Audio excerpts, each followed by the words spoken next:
மிடுக்காக சுற்றித் திரியும் புலிகள்தான் பச்சை பசேல் காட்சியளிக்கும் வனத்தின் முக்கிய ஆதாரமாக விளங்குகிறது. ஜூலை 29ஆம் தேதியான இன்று உலக புலிகள் தினம் கொண்டாடப்படும் நிலையில் புலிகள் குறித்த சிறப்பு தொகுப்பை பார்க்கலாம். இந்தியாவில் தேசிய விலங்கான புலிகள் 70களுக்கு முன் சுமார் 40,000 வரை இருந்ததாக கூறப்படுகிறது. பின்பு 1972ஆம் ஆண்டு நடைபெற்ற புலிகள் கணக்கெடுப்பில் புலிகளின் எண்ணிக்கை வேகமாக குறைந்து 2000த்திற்கும் குறைவான புலிகள் இருப்பதாக சொல்லப்பட்டது. இதனை அப்போதைய பிரதமர் இந்திரா காந்தியின் கவனத்திற்கு கொண்டு செல்லப்பட்டது. பின்னர் புலிகள் சதவிகிதம் குறைவதற்கான காரணங்கள் கண்டறியும் பணி தீவிரமாக நடைபெற்றது.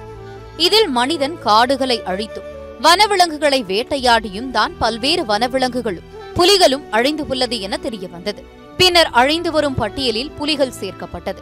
இதனைத் தொடர்ந்து இந்திரா காந்தி புலிகள் காப்பக திட்டத்தை அறிமுகப்படுத்தினார். அதன் பின்னரும் புலிகளின் எண்ணிக்கை குறைந்து கொண்டே வந்தது.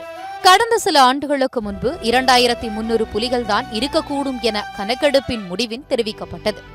இவ்வாறு புலிகள் அழிந்து வருவதை கண்டு அதிர்ந்து போன அரசாங்கம் புலிகளை பாதுகாக்க வேண்டும் என்று அரசியல்வாதிகள், கல்வியாளர்கள், சுற்றுச்சூழல் ஆர்வலர்கள் போன்றவர்களை இணைத்து ஒரு அமைப்பை உருவாக்கி புலிகளை பாதுகாக்க திட்டங்கள் வகுக்கப்பட்டு புலிகள் காப்பகம் அதிகப்படுத்தப்பட்டது.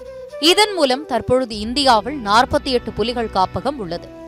இந்த புலிகள் காப்பகங்களில் புலிகளை மட்டும் பாதுகாக்காமல் அதற்கு உணவாகும் மான், காட்டெருமை, கடாமான் மற்றும் தாவர வகைகளும் பாதுகாக்கப்பட்டு வருவதால் தற்போது புலிகளின் எண்ணிக்கையும் மெல்ல மெல்ல உயர்ந்து வருகிறது. 1940ல் புலிகளுடைய எண்ணிக்கை இந்தியாவில் ஏறத்தாழ ஒரு 40,000 புலிகள் இருந்ததா பல தரவுகள் நம்ம சொல்லுது. புலிகள் இருக்கும் காடு பார்த்தீங்கன்னா அனைத்து விதமான வளமையாக காணப்படும். ஏன்னா புலிகள் இருக்கணும்னு சொன்னால் நிறைய மான்கள் இருக்கணும், நிறைய மான்கள் இருக்கணும், அந்தளவுக்கு தாவரங்கள் இருக்கணும். ஸோ இவையெல்லாம் இருந்தால் தான் ஒரு பயோடைவர்சிட்டி, ஒரு உயிர் பன்மை நம்ம சொல்லுவோம். ஸோ நல்ல ஒரு உயிர் பன்மையான காடு இருந்தால் தான் அது மழை பொழிவு இருக்கும். அதாவது இன்றைக்கி உலகம் முழுக்க பேசக்கூடிய கிளைமேட் சேஞ்ச் சொல்கிறோம், புவி வெப்பமடைதல். அதுக்கு முக்கியமான ரெமெடி பார்த்தீங்கன்னா வனப்பகுதிகள். அந்த வனப்பகுதியை செழுமையாக வச்சிருக்கோம்னா புலிகளோட பங்கு மிக முக்கியமானது. இந்தியாவில் அடர்த்தி கொண்ட புலிகள் காப்பகமாக நீலகிரி மாவட்டத்தில் உள்ள முதுமலை புலிகள் காப்பகம் திகழ்ந்து வருகிறது.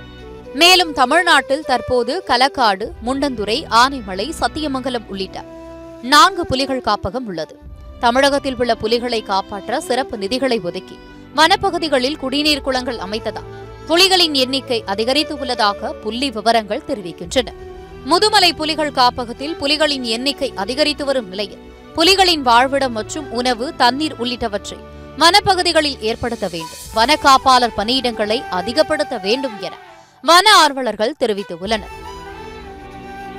டைகர்ஸ் நிறைய இன்க்ரீஸ் ஆயிருக்கு. இங்கே பூரா வேர்ல்ட்லேயே ஹையஸ்ட் டைகர் நம்பர்ஸ் இந்தியாவில் தான் இருக்கு. டைகர் ஜாஸ்தி ஆக டைகரோட ரேஞ்ச் ஜாஸ்தி ஆகுது, ஹியூமன் இன்டர்ஃபியரன்ஸ் ஜாஸ்தி ஆகுது. ஸோ ஃப்யூச்சரில் போச்சிங் கூட இன்க்ரீஸ் ஆகலாம். நிறைய ஹியூமன் செட்டில்மெண்ட் இருக்குது, காடுகள் சின்ன சின்ன பேட்சஸ் நடுவில் இருக்குது. டைகர் அங்கே ஆக்கியபை பண்ணுது. ஸோ டைகர் காண போனாலும் நமக்கு தெரியாது. So Nilgiris needs special care, special monitoring of tiger population. வளமான காடுகள் உருவாவதற்கு புலிகளும் முக்கிய பங்கை வகிக்கிறது. அதனால் காடுகளை ஆக்கிரமித்தல், காடுகளை ஒட்டி வளர்ச்சிப் பணிகளை மேற்கொள்ளாமல் தடுத்து காடுகளை பாதுகாத்து நமது தேசிய விலங்கான புலியை பாதுகாக்க வேண்டும் என உறுதிமொழி ஏற்போம். சத்தியம் செய்திகளுக்காக செய்தியாளர் ஸ்காட்டுடன் சத்தியம் செய்திக்குழு.